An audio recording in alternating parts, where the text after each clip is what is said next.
Assalamualaikum warahmatullahi wabarakatuh.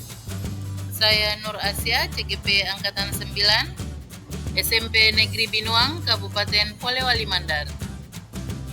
Tugas saya kali ini adalah koneksi antar materi budaya positif modul 1.4. Berikut ini adalah kesimpulan mengenai peran saya dalam menciptakan budaya positif di sekolah. Dalam menuntun anak menemukan kodrat dan mencapai hidup yang bahagia, maka guru harus memiliki kemampuan dalam menerapkan budaya positif di sekolah. Kemudian, dalam menerapkan budaya positif di sekolah, maka dibutuhkan konsep-konsep inti seperti disiplin positif dengan membuat keyakinan sekolah atau kelas. Kemudian memahami motivasi perilaku manusia berdasarkan kebutuhan yang terkait dengan hukuman, penghargaan, dan restitusi. Selanjutnya, penerapan posisi kontrol dengan menggunakan tahapan segitiga restitusi. Pertama-tama, mari kita mengenal tentang disiplin positif, di mana dalam budaya kita, disiplin dimaknai menjadi sesuatu yang dilakukan seseorang pada orang lain untuk mendapatkan kepatuhan. Kita cenderung menghubungkan kata disiplin dengan ketidaknyamanan.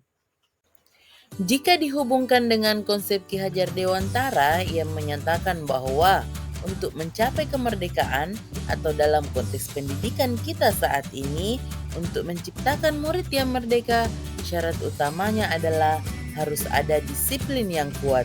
Disiplin yang dimaksud adalah disiplin diri yang memiliki motivasi internal. Tujuan disiplin positif itu sendiri adalah menciptakan anak-anak yang memiliki disiplin diri sehingga mereka bisa berperilaku dengan mengacu pada nilai-nilai kebajikan universal, menjadi orang yang mereka inginkan, dan menghargai diri sendiri dengan nilai-nilai yang mereka percaya.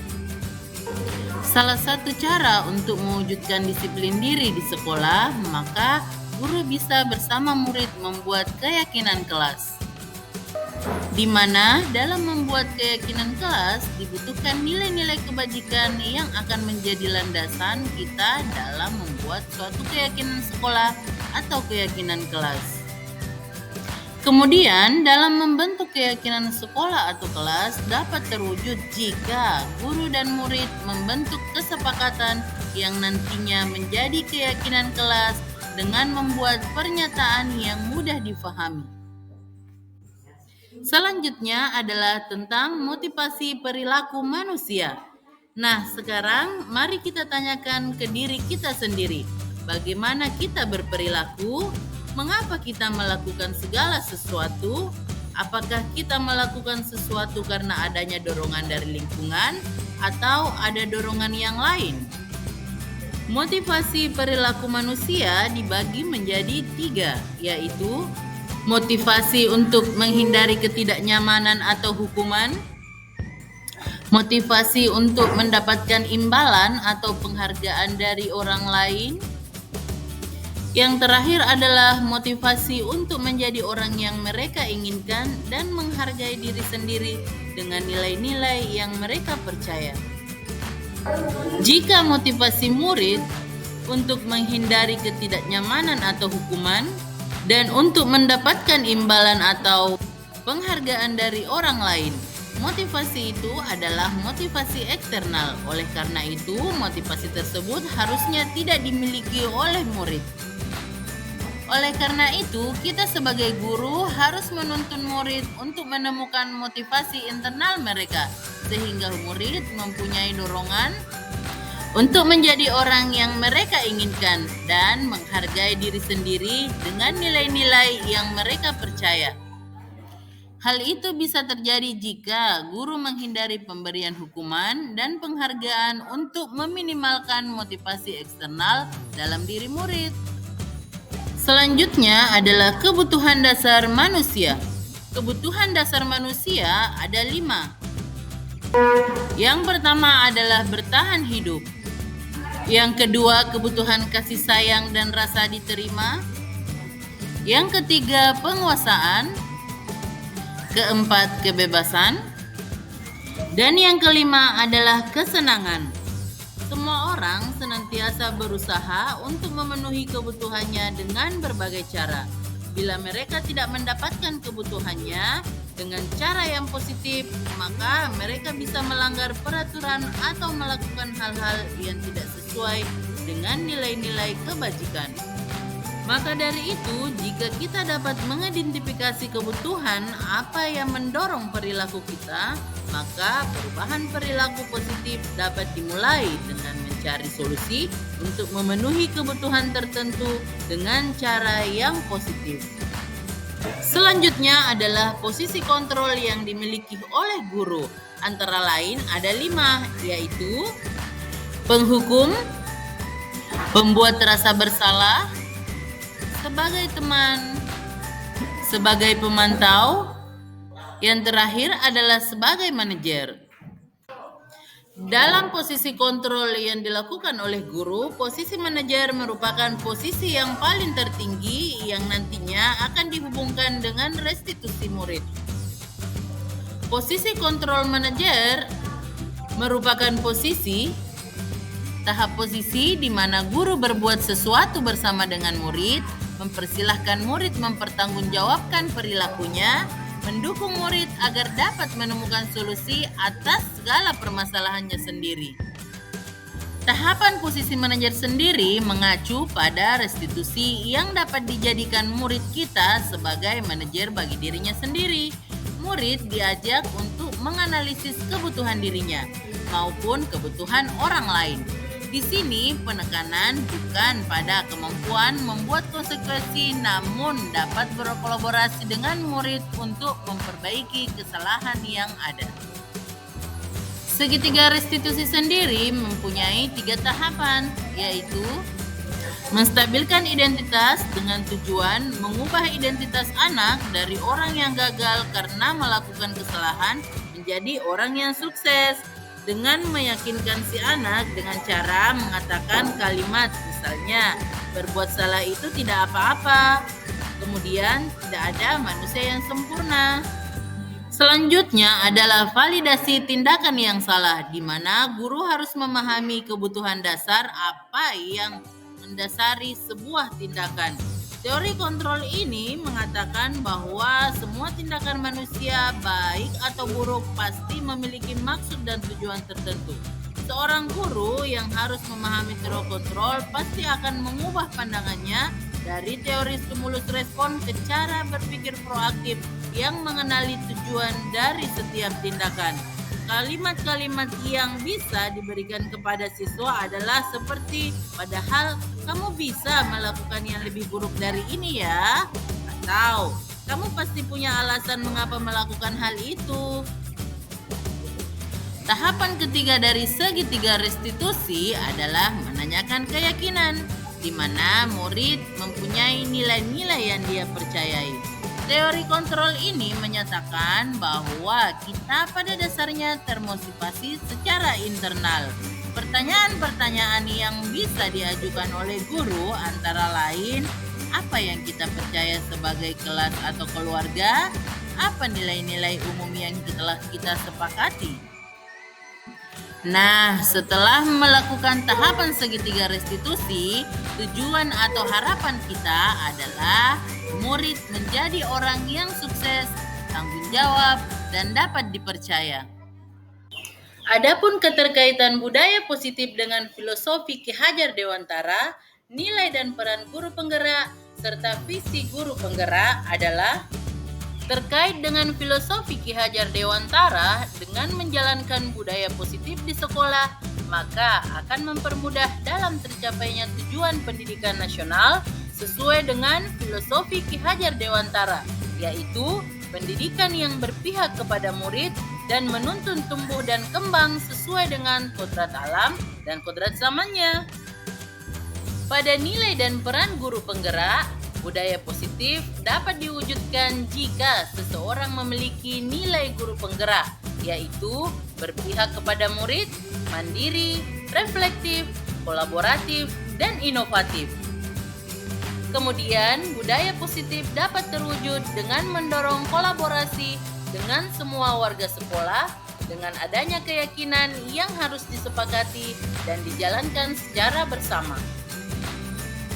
Sedangkan dalam visi guru penggerak, salah satu perubahan yang diinginkan sesuai dengan visi guru penggerak adalah terwujudnya budaya positif di sekolah agar nyaman dan berpihak pada murid. Untuk mewujudkan visi guru penggerak dengan membuat prakarsa perubahan yang berdasarkan filosofi Ki Hajar Dewantara dan profil pelajar Pancasila. Setelah merefleksi keseluruhan budaya positif di modul ini, maka saya akan menjawab beberapa pertanyaan terkait dengan refleksi diri saya. Setelah merefleksi keseluruhan budaya positif di modul ini, maka saya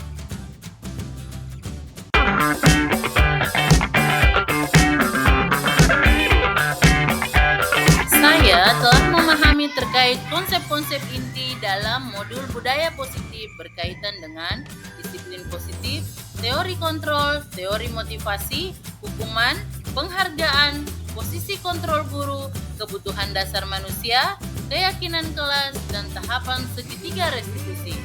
Seluruh konsep tersebut harusnya dipahami, diwujudkan dalam diri melalui tindakan, dan berbagi dengan rekan sejawat, sehingga menjadi pedoman bagi murid dalam pelaksanaan budaya positif di sekolah. Hal yang menarik bagi saya dan di luar dugaan adalah dalam teori motivasi, yang mana ternyata pemberian penghargaan kepada murid yang nilainya sama dengan seorang penghukum, di mana pengaruh penghargaan tersebut bersifat jangka pendek, tidak efektif, merusak hubungan, mengurangi ketepatan, menurunkan kualitas, dan mematikan kreativitas.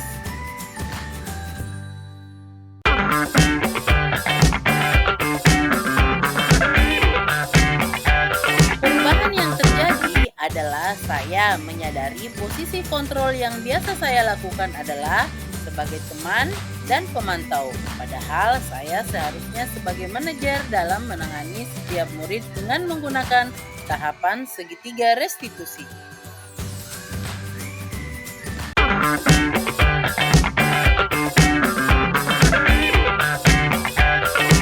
Pengalaman saya adalah menangani siswa yang sering tidak hadir selama beberapa pekan dan tidak mengumpulkan tugas yang diberikan dengan menggunakan langkah-langkah segitiga restitusi, yaitu menstabilkan identitas, validasi tindakan yang salah, dan menanyakan keyakinan.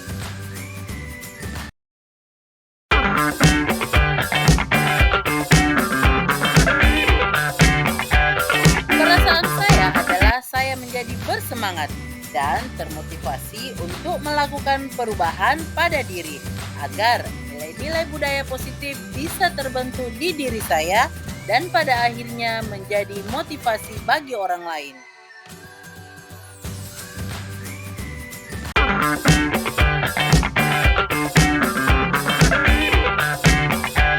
Hal yang sudah baik adalah bisa berkolaborasi dengan rekan sejawat yang ada di sekolah. Kemudian murid sudah memahami tentang keyakinan kelas, menyangkut disiplin diri, dan nilai-nilai kebajikan universal. Kemudian yang perlu diperbaiki adalah posisi guru sebagai teman, pemantau, dan penghukum.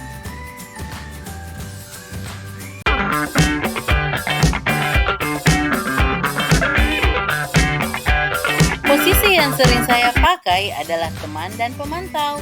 Perasaan saya saat itu adalah kurangnya rasa hormat dari murid dan rasa bersalah ketika memberikan sanksi kepada murid. Setelah mempelajari modul ini, saya mulai menerapkan posisi manajer dalam menyelesaikan masalah pada murid. Perasaan saya adalah tidak lagi merasa bersalah, merasa tenang karena murid sendiri yang menyadari kesalahan dan konsekuensi yang diterima sehingga melahirkan tanggung jawab di dalam dirinya.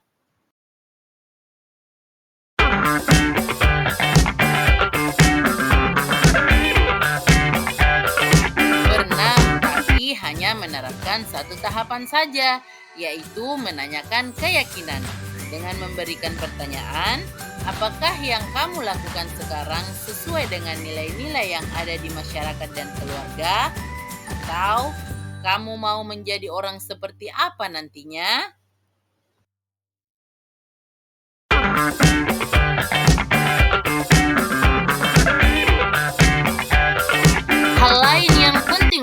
pelajari adalah cara berkolaborasi dengan rekan sejawat, pimpinan di sekolah, dan masyarakat, agar penerapan budaya positif berkelanjutan dan berjalan beriringan dengan kehidupan di luar sekolah mereka yang nantinya akan menjadi kebiasaan yang membentuk karakter murid.